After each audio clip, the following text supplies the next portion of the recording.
வணக்கம் நண்பர்களே. 125 CC segment பார்த்தீங்க அப்படின்னா, பயங்கர டஃப்பா வந்து மாறுதுங்க. ஹோண்டா வந்து வேற லெவல்ல ஒரு என்ட்ரி வந்து குடுத்துருக்காங்க அப்படின்னு தான் சொல்லணும். ஜென்ரலா அந்த 125 சிசி செக்மெண்ட்ல ஹோண்டா வந்து அந்த கம்யூட்டர் செக்மெண்ட்ட மட்டும் தான் கான்சன்ட்ரேட் பண்ணாங்க. ஏன்னா வந்து ஷைன் அவங்களுக்கு வந்து நல்லா சேலான ஒரு பைக்கு. 125 சிசில ஆரம்பத்தில இருந்துச்சு. அதுக்கப்புறம் ஷைன்லேயே பார்த்தீங்கன்னா, கொஞ்சம் ஒரு ஸ்போர்ட்டியா மாத்தி எஸ்பி வந்து கொண்டு வந்தாங்க. அதுக்கப்புறம் எஸ்பில 160 சிசி செக்மெண்ட் வந்து கொண்டு வந்தாங்க. ஷைன்ல என்ட்ரி லெவல்ல இருக்கணும் அப்படின்னு சொல்லிட்டு ஸ்ப்ளெண்டருக்கு போட்டியா 100 சிசில வந்து கொண்டு வந்தாங்க. அப்போ வந்து இந்த பைக்ஸ் எல்லாமே பார்த்தீங்கன்னா, அந்த 100, 125 சிசி இந்த கேட்டகரி எடுத்துக்கிட்டோம்னா, என்ட்ரி லெவல்ல இருக்கும். ஒரு கம்யூட்டர் செக்மெண்ட்டா தான் வந்து இருக்கும். ஒரு ஃபேமிலி மேன கவர் பண்ற மாரி தான் இருக்கும். பசங்களுக்கு புடிச்ச மாரி வந்து இருக்காது. இப்போ வந்து பார்த்தீங்கன்னா, புதுசா பசங்களுக்கு புடிச்ச மாரி ஒரு பைக்க வந்து கொண்டு வந்திருக்காங்க. அதுவும் நேமும் வந்து புதிய நேம்லாம் குடுக்கல. ஹார்னட் 125 சிசி அப்படின்னு சொல்லிட்டு புது பைக் லான்ச் ஆயிருக்கு. இந்த 125 சிசி செக்மெண்ட்ல ஆல்ரெடியே இருக்க நல்லா சேல் ஆயிட்டு இருக்க பைக்ஸ் அப்படின்னு பார்க்குறப்ப, டிவிஎஸ்ல ரைடர் இருக்கு. ஹீரோ வந்து எக்ஸ்ட்ரீம் வந்து கொண்டு வந்தாங்க. அடுத்து நமக்கு வந்து என்எஸ் இருக்கு. ஸோ இவங்கலாம் வந்து ஆல்ரெடியே வந்து இந்த செக்மெண்ட்ல வந்து தொடர்ந்து நல்லா சேல் ஆயிட்டு இருக்க பைக்ஸ். இதுல வந்து ரைடர் பொறுத்தவரைக்கும் என்கிட்டயே பார்த்தீங்கன்னா, நெறைய பேர் வந்து கேட்பாங்க. "தம்பி ஒரு 125 சிசில வந்து நல்ல வண்டியா சொல்லுப்பா" அப்படிங்கிற மாரி கேட்பாங்க. இப்ப நான் சஜெஸ்ட் பண்றது என்ன அப்படின்னா, புதுசா கல்யாணம் ஆயிருக்கு, இல்லன்னா சீட்டு பிலியனுக்கும் கொஞ்சம் கம்ஃபர்டபுள் வேணும்னா ரைடர் போங்க அப்படின்னு சொல்லுவேன். இல்ல ஒரு காலேஜ் பையன் வந்து கேட்கறான், எனக்கு தம்பி வயசுல இருக்கவன் கேட்கறான், ஒரு காலேஜ் பையன் அப்படிங்கிறப்ப, நான் எக்ஸ்ட்ரீமோ இல்ல என்எஸோ எடு அப்படிங்கிற மாரி தான் சொல்லுவேன். இப்ப ஹார்னட் அப்படிங்கிறது உள்ள வந்திருக்கு.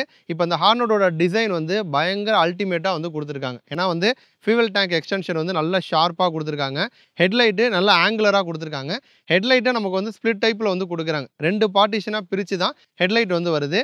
இண்டிகேட்டர்ஸும் நமக்கு வந்து எல்இடில தான் வந்து குடுக்குறாங்க. அப்ப அந்த ஃப்ரண்ட் போர்ஷன் அப்படிங்கிறது நல்ல அக்ரெசிவா வந்திருக்கு. அடுத்து வந்து சீட்டிங் அப்படின்னு பார்த்தோம்னா, இந்த இடத்துல மேபி ஹோண்டா இன்னும் கொஞ்சம் யோசிச்சிருக்கலாமா அப்படிங்கிற மாரி தான் எனக்கு தோணுது. ஏன்னா வந்து ரைட் பண்றவருக்கு நல்ல கம்ஃபர்டபுள் வந்து இருக்கும். பட் பில்லியன் அப்படிங்கிறப்ப பில்லியன் சீட் வந்து நம்ம எக்ஸ்ட்ரீம்ல வர மாரி தான். கொஞ்சம் ஹைட்டா தான் வந்து குடுத்துருக்காங்க. அதனால லேடீஸ் உட்காந்து போறதுக்கு கொஞ்சம் அந்த அளவுக்கு கம்ஃபர்டபுள் இருக்காது. பட் பசங்க போறாங்க அப்படின்னா தாராளமா ப்ராப்ளம் இல்ல. ஸோ சீட்டிங் இப்போதைக்கு என்ன கேட்டீங்கன்னா, காலேஜ் பசங்களுக்கு ஏத்த மாரி தான் சீட்டிங் வந்து குடுத்துருக்காங்க. கலரு, கிராபிக்ஸ் இது 2மே வந்து நல்லா குடுத்துருக்காங்க. கலர்ஸ்ன்னு பார்த்தோம்னா 4 கலர் ஆப்ஷன்ஸ் வந்து வருது. பட் கிராபிக்ஸ் பார்த்தீங்கன்னா, நல்லா போல்டா இருக்கு. அதுமாரி கலர்ஸுமே நல்லா போல்டு கலர்ஸா குடுத்துருக்காங்க. ஒரே கலர்ல நமக்கு வந்து டுவல் டோன், ட்ரிபிள் டோன் கூட சொல்லலாங்க. இப்ப நார்மலா வந்து ஒரு ப்ளூ குடுக்குறாங்க அப்படிங்கன்னா, அதிலேயே வந்து சைடு பேனல்ல வேற கலர்ஸ் வந்து வருது. பிளாக்கும் வந்து வருது. ஸோ கம்பைன்டா வரும்பொழுது, வண்டி பார்க்க லுக் வைஸ் வந்து நமக்கு வந்து நல்லாருக்கும். ஸோ லுக் வைஸ் எந்த குறையும் சொல்ல முடியாது. சீட்டிங் அப்படிங்கிறப்ப பசங்களுக்கு ஏத்த மாரி இருக்கு. இப்ப இத தாண்டி மற்ற ஹார்ட்வேர் இதெல்லாம் பார்த்தோம் அப்படின்னா, ஃபர்ஸ்ட் இன் செக்மெண்ட் அப்படின்னு சொல்லலாம். ஒரு விஷயத்துல. எதுல அப்படின்னா, சஸ்பென்ஷன்ல. ஏன்னா நமக்கு ஃப்ரண்ட் சஸ்பென்ஷன் யுஎஸ்டி வந்து குடுக்குறாங்க. இந்த 125 சிசிய பொறுத்தவரைக்கும் ஒரு பிரீமியம் செக்மெண்ட் பைக்ல மட்டும் தான் யுஎஸ்டி வந்து வரும். மற்ற பைக்ஸ்லலாம் நமக்கு வந்து டெலஸ்கோபிக் தான் வந்து வரும். பட் ஹோண்டா பார்த்தீங்க அப்படின்னா, யுஎஸ்டி குடுத்துருக்காங்க. நல்லா கோல்டன் கலர்ல வந்து குடுத்துருக்காங்க. ஸோ அது வந்து ஃப்ரண்ட் ஆல்ரெடியே வந்து ஹெட்லைட் 2 பார்ட்டிஷனா வருது. நல்லா ஷார்ப்பா வந்திருக்கு. அதோட சேர்த்து யுஎஸ்டியும் வரும்பொழுது, நமக்கு லுக் வைஸ் வந்து நல்லா எடுத்து காட்டுது. சேம் டைம் வந்து சிட்டில ஓட்டுறப்பயும் சரி, ஹைவேஸ்ல கொஞ்சம் ஹெவியா நம்ம வந்து க்ரூஸ் பண்ணும்போதும் சரி, நல்ல கம்ஃபர்டபுளா இருக்கும். நல்ல கண்ட்ரோல் நமக்கு வந்து கிடைக்கும். ஃப்ரண்ட்ல யுஎஸ்டி வருது. ரியர்ன்னு எடுத்துக்கிட்டோம்னா, மோனோ ஷாக் வந்து குடுத்துருக்காங்க. ஸோ 2மே வந்து நமக்கு வந்து சஸ்பென்ஷன் அடிப்படையில எந்த குறையும் வந்து சொல்ல முடியாது. அடுத்து வந்து நம்ம வந்து இன்ஜின்னு பார்த்தோம்னா, 125 சிசி இன்ஜின். பவர் எடுத்துக்கிட்டோம்னா, நமக்கு 11 பிரேக் ஹார்ஸ் பவர் வந்து புரொடியூஸ் பண்ணும். 11.2 என்எம் டார்க் வந்து புரொடியூஸ் பண்ணும். பவருமே வந்து கிட்டத்தட்ட நமக்கு வந்து ரைடருக்கு ஈக்குவலான பவர் அண்ட் டார்க் வந்து புரொடியூஸ் பண்ணுது. 5 ஸ்பீடு கியர் பாக்ஸ் வந்து குடுத்துருக்காங்க. டிஸ்க்ன்னு பார்த்தோம் பிரேக்கிங் பொறுத்தவரைக்கும் ஃப்ரண்ட்ல டிஸ்க் குடுக்குறாங்க. 240 ஃப்ரண்ட்ல டிஸ்க் வரும். ரியர்ல ட்ரம் பிரேக் வந்து குடுக்குறாங்க. பெடல் டிஸ்க் வந்து குடுக்குறாங்க. ஸோ அப்ப அந்த ஹீட் மேனேஜ்மென்ட்டும் நமக்கு வந்து நல்லாருக்கும்.